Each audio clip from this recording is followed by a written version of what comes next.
coming to the zone here. 10 back. 5. Green, green, green. Hello and welcome back to the Hot Lap, your home for everything INRS. Episode 2 here in the first season. We're going to talk about what happened here this week at Nashville Superspeedway. I'm Clark Franz, driver of the number 15 Chevrolet Camaro. I'm Tony Japs, driver of the 42 Chevrolet Camaro.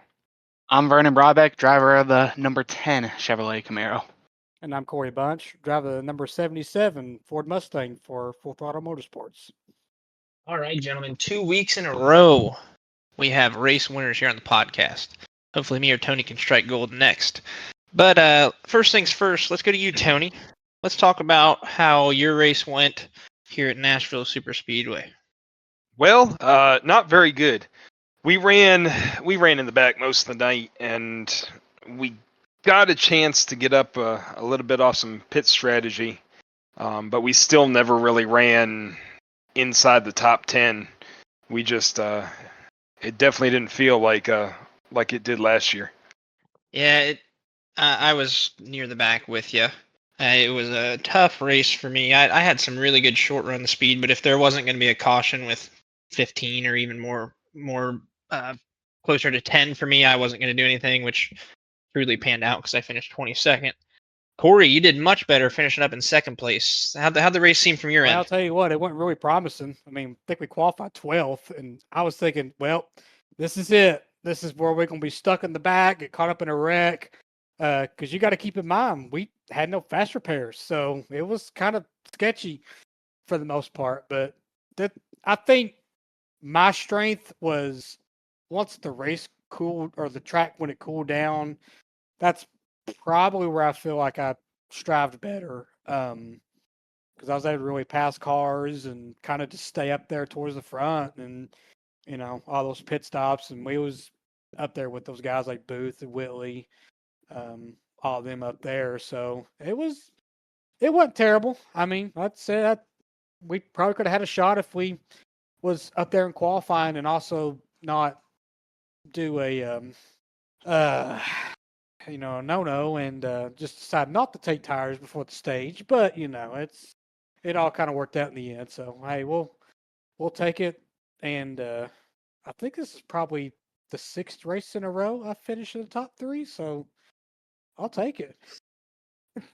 You've shown the consistency all year, which is why ultimately I think you ended up there. I remember you got on the radio at one point. Somebody asked if you didn't take tires because you had started to fall back there at the stage break, but to be able to claw back from not taking tires and staying out in stage 1 to be able to still come back and get a second place, that speaks to your driving ability. And congrats on that one. That was a really good drive. Thank you. But the man of the sorry, I was going to say it just kind of just worked out there for the most part because just like I said, when the track cooled down, I just kind of just had a better feel for it and just kind of worked my way up, and it just, like I said, worked out. So pretty good. Yeah, great job, man. In the man of the hour here, Vernon Brodbeck. First off, congrats on the win. Thank you. Teammate of mine, super proud of you. Appreciate that. And first question, same as everybody else. What are your thoughts on the race? Implementations, changes, no fast repairs. Lots of cautions the race before to just 3 cautions was fantastic. I mean, we got strung out. We had great battles. I battled Jordan Booth for 30 laps before we hit our final pit stops. And I mean, we were battling each other. There was a couple side-by-side moments while we were still pulling away from the guy in third. So there was fun racing there, and then green flag pit stops.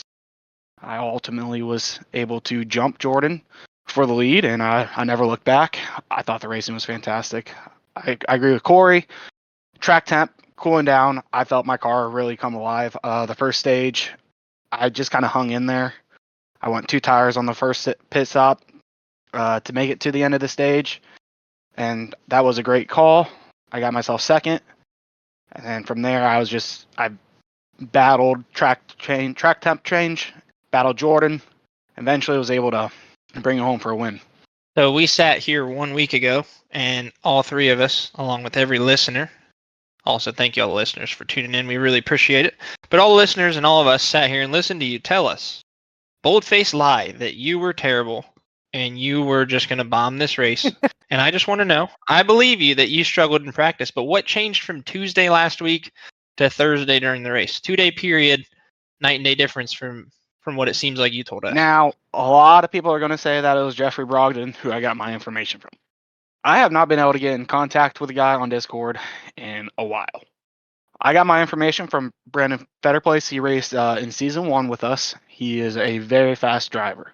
He kind of gave me what he was doing, how he set up the brakes and the brake bias, what he did for his steering pinion. Now, I didn't use his steering pinion, but it gave me an idea of when I went into a practice session with Austin on Wednesday night of what I was going to do when I got in the race. And that first stint of the race was just, let's get settled in. Let's see how bad we're going to tear these tires up on these long runs if we get them. And from there, I was able to judge how hard I could push my car in the second half of the race. And ultimately, I ran the fastest lap in the right after the last pit stop with a 29.965. And I was able to pull away from Corey, who finished second. I finished 3 seconds ahead of him. I want to single you out for one more question here before we get back to the group discussion. With the race win locking you into the playoffs, how's this going to change your strategy moving forward? Are you going to take more bold moves to get more race wins, get some more playoff points, or what are you thinking here moving forward? Right now, my strategy, now being locked in, is to continue going out there and fighting for points. I'm 4 points off of 5th place in the point standings, and at the end of the season, 5th place is valuable points for playoffs. And I'd like to go out and get stage wins, but I think if I can just go out there and secure top 10s, a couple top 5s, just be consistent, I'll be happy. I look forward to Pocono, so that's our next track, and we're just going to go out there and try to be consistent. Well, man, seriously, congrats to you on the win. I told you this the day of the race. I don't think I've heard so many congratulations in the race chat. That goes to speak for how you race people on track, I believe, and we're all happy for you. Thank you. Tony, with the low cautions this week, I'm wondering your thoughts on, do you think that this is a product of the new rule changes or a product of the track itself?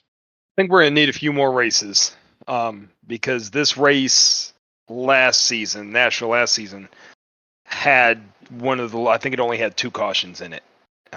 And we had a quick fix back then. So I did, having rode around in 20th all day, I did see a lot of guys that normally are extremely aggressive not be as aggressive.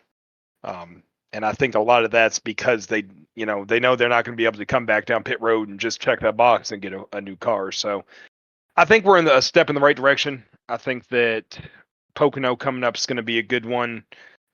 Once we get to some of the tracks where we're all on top of each other all race, we'll really see.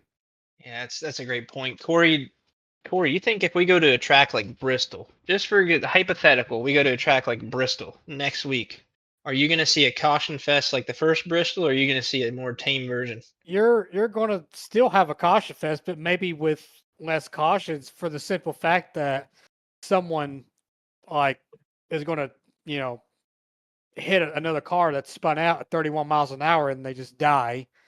So meatball, then race is done. So, but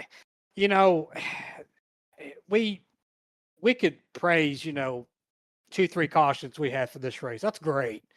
But the true test is going to be how the short tracks are, how aggressive people are, because it could be, like I said, when you go to I just think back to last year when we did have the fast repair. I mean, we still had a lot of those cautions in Martinsville, and the playoffs was one that comes to mind for me. Is especially a lot of championship implications that came through that. And just we still had like 15 something cautions or so, which but I just don't think it's going to make that much of a difference. But I'm still pretty hopeful that and keep in mind, there's a lot more changes that the admins did versus not just the fast repair. I mean, there's going to be a stricter, I guess like they got to call it a 3-strike rule or so. So it's hard to say. I mean, we'll see. The only thing I can really say is we'll see, because until we go to, I forget where we go to next. What's the next Richmond Pocono. or something like that? I think. Or well, I mean, like the next short track is probably Richmond, I would think. But that'd be kind of the true test right there, because last time we was at Richmond, it was a caution fest there, 20-something cautions, which I thought was ridiculous. But that's gonna be the true test. There is, how does that work? How does that race work when you've got no fast repair, and then this whole 3-strike rule that's as strict as it's ever been? So I'd say we'll see. Yeah, I think that 3-strike rule might be more of a deterrent than the fast repair itself, because I think at the end of the day, whether you have a fast repair or not, nobody's racing to use that thing. The goal is obviously to not use that. But the 3-strike rule, with if you get 1 strike, I mean, you're already starting to think this is changing your whole race, because next strike you're looking at being kicked out of the race. And I think that that's where the real cleanliness of the driving is going to get shaped, is from that EOL rule. Well, and if I can add something, like Nashville, for instance, and most of the season, passing's been a premium. It's especially when you get strung out, it's hard to pass. So if you get that EOL, and like Corey likes to say, you get stuck back with the squirrels. I mean, in EOLs, that can ruin somebody's night. So, and then you could be coming back up through the field and minding your own business and make a wrong move and hit somebody, then you're out of the race. So that's something to think about. The add on there with Tony, what he was saying there too, is like, especially like if you do get the EOL for causing a wreck, if you're one of those fast guys, you could just try to be in such a hurry, run somebody over, get that second EOL, then it really just kills you. And then you either just have the choice of just trying to just ride it out or just park it. Yeah, the second EOL is a drive-through Yeah. along with tail end of the field. So, I mean, you can get 2 EOLs and still be in a race and hope for a caution, but that third one, yeah, that one kicks you out. Like an old league owner that we used to race with, me and Corey, always at the beginning of every race said, drive it like you own it. Drive it like you got to repair it at the end of the day. Exactly. I think the racing is going to be, hopefully when we go to them short tracks, is going to force the no fast repair, and the EOL system is going to force people to actually practice. Like, give a little bit of time. I know a lot of people don't have a whole bunch of time, but I mean, 20, 30 minutes is really all you need to kind of get an understanding for the track and how it drives and how that car, the back end or the front, wants to turn or come out from behind you. And I'm hoping that it kind of pushes people to give it a little bit of practice. Or you brought it up last week, how this car brings the field together, just like it does in real life. It brings the whole field together. So this is not an open league where you're like, I got a EOL, but I have a bad and fast car. I'm going to drive through the field in 20 laps. That is not the case, regardless of what track you go to in our league, unless you count the very rare exception, like a road course where you have a Wenzel who might drive pretty quickly through the field. So that is just a huge, huge penalty looking over your shoulder if you are found at fault in a crash. Now, Tony, with another winner being locked in the playoffs, that leaves 5 spots left. How much is that starting to cinch down on your neck as you're getting closer to that playoff window closing, and you're there right on the cut line? Not a lot. Vernon was already ahead of us in points. And Vernon was going to go ahead and beat us on points pretty handily. It was a little disheartening 2 weeks ago to finish top 10 and lose points, but this week, like I said, we finished 20th, and we ran, I think my average running position was like 19.7. So if we're going to point our way into the chase, we're going to have to do a lot better than that. Yeah, I think you're close enough to the cut line. It's not worth making a Hail Mary. You have people in front of you that could make mistakes. You still have 7 weeks left in the season for somebody to really mess up, or for you to get 3-4 races from the cut and then starting to, maybe call that Hail Mary. But I think right now it's a little bit too early for you to kind of sound the alarms. I think some real steady finishes, and you're right back there in the playoff picture. Yeah, we got Pocono's coming up, and you can flip a stage pretty easy at Pocono depending on where you're running. You can also get stage points if the rest of the field flips the stage. So we got our eye there. Indianapolis is going to be the same way. We still have Daytona. Daytona is the one that really worries us because we don't have a super speedway win in a while, and that one's going to. There's some people behind us on the cut line that could really jump us, like Vince and Todd Bostic. So Yeah, if you Clark. yeah, I'm gonna have to get a win for that to happen. If you string together some good races here, though, I don't see you being in too much of a threat to be jumped. I think it's more of a you needing to jump 16th while I'm looking here. Back 39, it's not a insurmountable, point difference, but you are going to have to put together some good races back to back, I would think. Yeah. Now, Corey, as you're looking at this playoff window, right now it's got Murphy, Whitley, Robinson, Jeffers, and Moosow in. You got Japs, Bostic, Burns, and Joseph Moosow just barely on the outside looking in. Are there any in that list that are sticking out to you as who maybe is either an outlier on the in crowd who might get booted out, or someone who's on the outside looking in who you think has that potential to be there and you see them being in there in the future? Okay, so I'm going to just say this right here.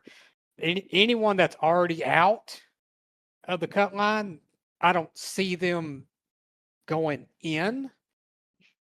But with that being said, I could see one person in particular who can easily fall out. And God, I hate to say it, but it's got to be Eric. If he keeps having these bad races, man, it's or at least like some of the bad finishes. I mean, I know he finished 6th at New Hampshire, and then I think he finished 11th or so this past week, but he can't afford to have any more bad races. Otherwise, it's not going to be a fun time. And he's already hating the Cup car as is. So only imagine how it'd be if he's not going to be able to compete for a championship. So you got to think Eric's he's had a better year last year than he did this year, and I think part of it too is that the competition's stiffer, and he gets caught up in a lot more stuff, everyone else's stuff than he's of his own. So, and people got to remember too is that he didn't get his first win till last year. He didn't get his first win till Kansas in the playoffs. So I don't know. Like I guess if I had to really pick somebody, and I'd hate to say for a teammate, but if he can turn it around, but otherwise he might be the guy that probably falls out, which would be kind of surprising. But I mean, well, at least I know on my end, and Travis is in and Whitley's in, we try to help any way we can, whether it's the super speedways or even just as far as these other tracks that are coming up. So I could be wrong, and Eric just pulls one out of his hat, but that's kind of what I think. Real quick on that note, 4 of Eric's last 6 races have been 20th or worse finishes. 3 of those have been 26th or worse. We must have the same crew chief. So. Yeah, you'd hate to see a teammate fall out of the playoffs. I'm on another team, so I wouldn't mind seeing Vince jump that, but he'd also have to jump Tony there. It's tough because I get along with just about every single person in this league. You want to see everybody do well, but at the end of the day, you got to have what it takes to make that cut. And if my math's right, it's looking like we have 11 winners in 19 races. Vernon, you think anybody else is going to be a surprise winner here late in the season, or you think everybody else is going to be battling in on points? I think we're going to have a new winner at Daytona. I'm going to be doing my best, whether it's your events, to push one of you two to a win. That's obviously my goal at Daytona.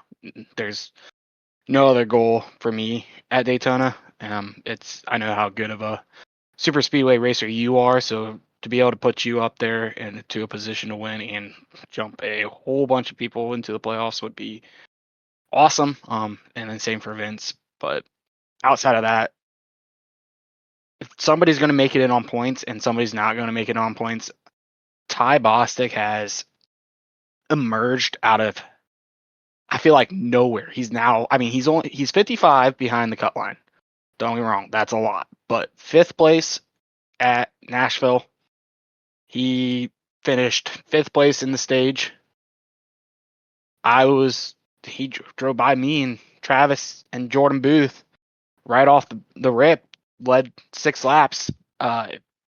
He hasn't really been up at the front, but if Nashville is a tale of turning it around and changing and being up at the front, if we go green, who knows? 55 points in like 6 races. All you got to do is have a couple of guys have a bad race, and you're right there. Yeah, depending on how the cautions fall, depending on strategies, especially if you start going green, you start opening up a lot more strategy calls. It's no longer that everybody pits at the same time because everybody is burning the same amount of Absolutely. fuel. We might get some surprise winners if we start getting some green flag runs here. With the last 7 races, a lot of these tracks lead to long runs, which might play into the hands of some of these people that are way outside looking in that can really try to make a bold move and flip a stage. If you're a Clark Franz, if you're a Dan Hughes, Corey Ennis, one of these people who's looking on the outside, unlikely to get in without a win, you could have really make some bolder choices based on having long green flag front. Dan Hughes has missed too many races to make the playoffs. He's only run 4 races this year. Well, you just shot my example down. Like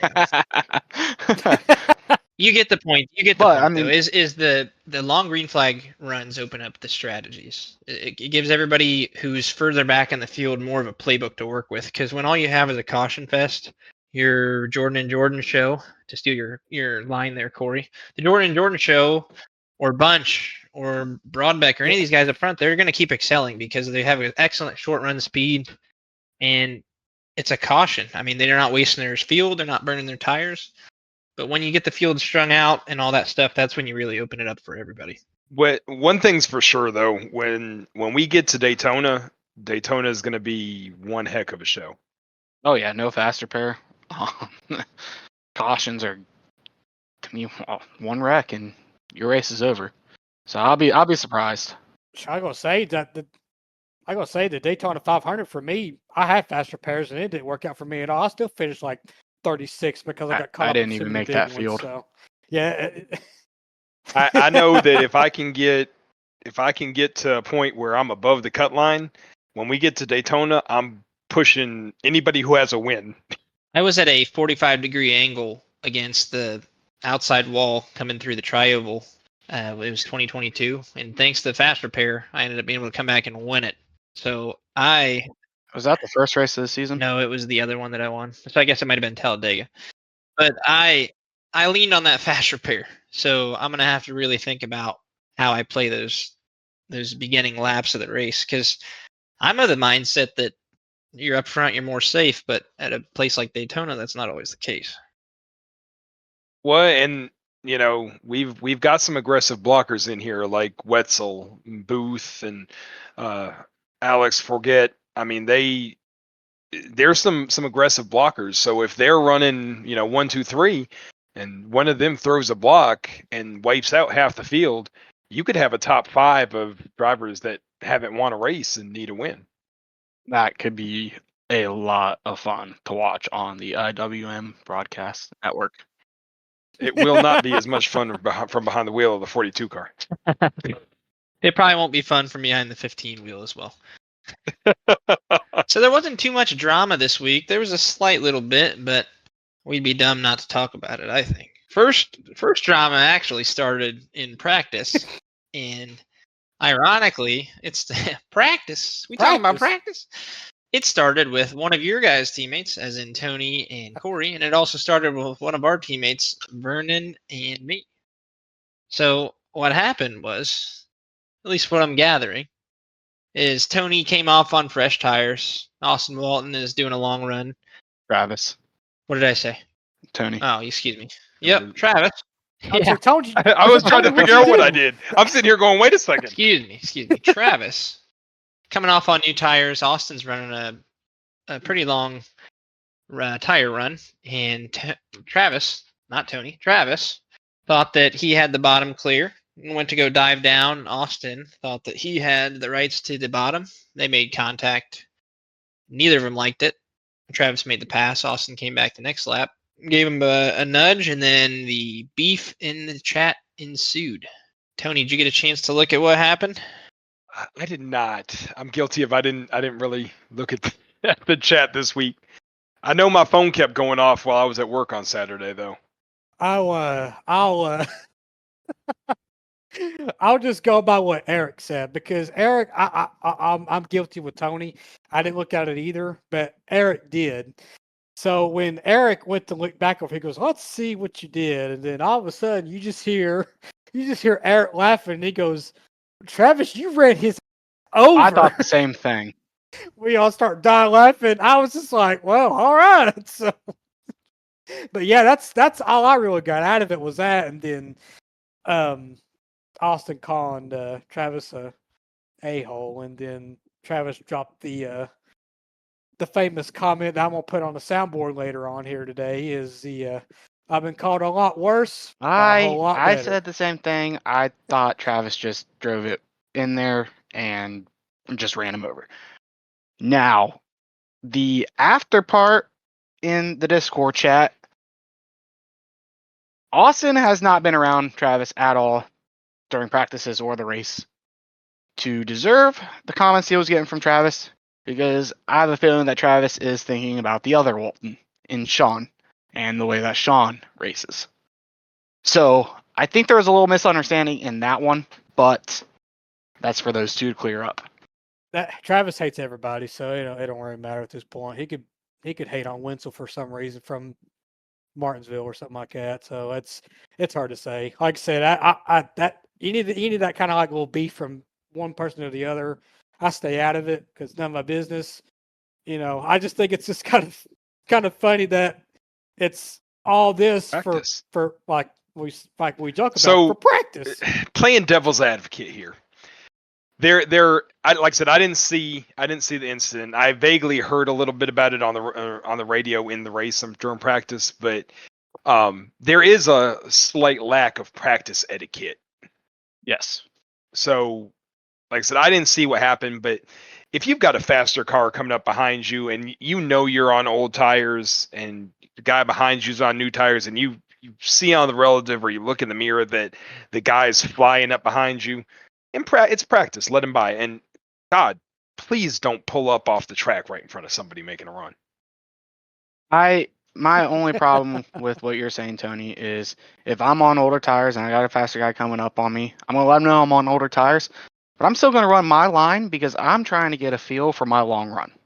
I'm not just gonna move up off the track and out of somebody's way because they're on faster tires. I'm still entitled to my ground. That's fair. If I'm on a long run and now I have to move up and slow down, that defeats the purpose of being out there on that long run. I might as well just run short run at that point. That's all I'm going to say on that. And Austin even said that he was going to move out of his way after the corner was over. So he was planning on getting out of the way. He just didn't want to do it in the corner, which he had the right of way too. And he was going to do it on the straight and let him go. I'm going to play devil's advocate on both sides here. You could say that you're going to move out of the way, but that next corner never happened. So who's to know if that was really going to be the truth? I know Austin well enough. I think it was. That's fair. But to be the devil's advocate on the other side is my opinion watching it is I know that it's practice. But if that was in a race, the EOL would have gone to Travis because he didn't have a door in. He didn't even have a fender in. And now, granted, he was a lot quicker and it's practice, what have it. I don't have an issue with the incident. The only really 2 cents that I have with it, and I really like Travis and I really like Austin, is I wasn't a huge fan of the back marker comments towards Austin, because if you want to have a big league, you're going to have people that aren't all your top 6 or 7 drivers. I go out every week knowing that I'm a middle of the field to even the back of the field driver. If I get an incident with somebody, it's not because I'm a back marker. It's because I made a mistake. I don't really think that was necessarily called for, but at the end of the day, people get heated. It is what it is. I don't think there's really any bad blood, but I think that wasn't necessarily the greatest comment. Agreed. And I bet you if you ask Travis, he might agree with that too, but emotions are much different when you're in an actual disagreement than when you think about it 5 days later. Hey, I'll just tell you what, that VR headset, it does get tight. I mean, I know I run with VR headset too. As long as you're I mean, Tony's probably heard me in races like how mad I get for just the simplest stuff. So I mean, I was I don't know. Like I said, that's between them two, and like I said before, that's none of my business. I stay out of it. That's just I can promise my thing. you, if either of them, if they said half of what they say not keyed up, oh Lord, it's rough. The only other real beef there was this week was shored up pretty quickly. I think it was shored up the night of the race. It was Todd Smith and Richard Mills with their incident on the backstretch coming into turn 3. All I saw was pictures. I looked for videos, but I couldn't find one. Did any of you catch it? Yes. Yes. Yeah, I saw a video too. Well, here's my thing on this there too, and I just happened to see. I looked at both sides of it. I looked at from like the chopper cam that when Todd was taking the pictures and stuff and put it on there, and then I kind of looking at it from inside the replay, and I could see it, but I watched Mills' stream, which by the way, good job. I watched Mills' stream from his point of view, and I could kind of see his point of it as well. So I mean, it's like one of those things to where hindsight 2020. If you're looking at it after it's happened, and yeah, you could probably blame Mills or Todd or whoever was right on the fly, but when it comes right down to it, like for Mills, for example, I forget who was I remember who was in front of him. I think it was Ennis. I think who it was, but you saw Mills go down to the middle lane there, and my first thought was, okay, so he's got a fender on the Ennis, and he's going to, try to make the pass on him. And then you have Todd all of a sudden just trying to make it 3 wide. I mean, when you look at Mills' cockpit, that's kind of what I saw. But when you look at the chopper cam, it's a totally different deal. So it's, I could see both sides of it because I know they talked it out, on the chat. But you could see both sides of it there. If you look at it from both perspectives. Yeah, I think that was honestly just a true racing incident. It's easy to watch it from the chopper, from the chase view, and say, "Hey, Mills is wrong," or "Hey, Todd's wrong." But when you watch it from the cockpit view, I think Mills thought that Todd was going to be a little lower. I think Todd thought he was a little closer to the apron than he was, and that was just a true racing deal. But there is something to be said for, backing off a little bit and living to fight another lap. That's without a doubt the truth, because that's ultimately how I caused the second caution. I had quite a slide come through 1 and 2. I thought I had it saved, and rather than just giving up positions, I tried to gas it up, and that ultimately ended my day. So I can definitely take those words to heart there. Now, as we look forward to the next race at Pocono, we're going to do a part 2 for the second episode. So if you want to tune back in, not next week, but the week after, as we get a little closer to the race, we'd love it if you tune in. Anybody have any little exit remarks here? Well, if you want to see exactly what we're talking about on the track, make sure to tune in on Thursday nights at 9 p.m. on the IWM Broadcast Network. They do a fantastic job broadcasting our races. The only races they don't broadcast are road course races. So, yeah, that's a little unfortunate, but I understand it can get pretty boring. But if you want to understand exactly what we're talking about, that's where to go. And for all the drivers that's in the series, if you actually stream, drop your link to where, and it's probably maybe just me, but I do like watching other drivers' perspectives, like their point of view, when you go back and see like what kind of race they had. That's something I kind of like do, but I'm sure others probably do as well. So just drop it on there if you want. If you don't want to watch the broadcast, you could just pull that up on one TV and then someone else will stream on another, and have fun with that. So they're my tidbits. So we got a lot of people that stream in here. I think last time I counted, it was close to a third of the field streams.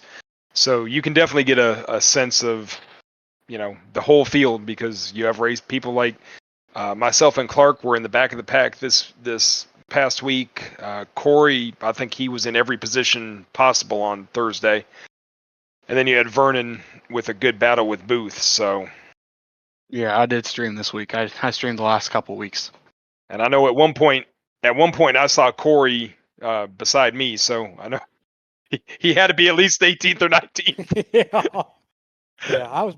Hey, I'll just tell you what though. Like looking at results, my average position I saw was that. 8th. If that tells you anything how my race went, and then just all of a sudden get up to 2nd. Yeah, my average Mine running was position was 8th. 4.5. Mine was So- about 22nd, right where I finished. Clark Franz, yeah, 21.1. Oh yeah, baby. Mine was 19.7. So I did look. I finished this race identical to how I finished the race last season. I got to go back and look, but I was 27.52 seconds off the leader, last car on the lead lap last year too. So Hey, I'll just say this or two. You look at Travis's there as well. It's 4.9 average running position, but he had to finish 10th because he had to save fuel. ooh, that's not going to sit well. One last message Love you, for all mean you it. guys listening. I hope you all have a great 4th of July. If you guys are drinking, the only driving you better be doing is on iRacing. Everybody be safe. Have a great time with family. We will see you guys all back before Pocono. Take care, and thank you all for tuning in. Tune in with all 10 digits, all 10 fingers, all 10 toes next week.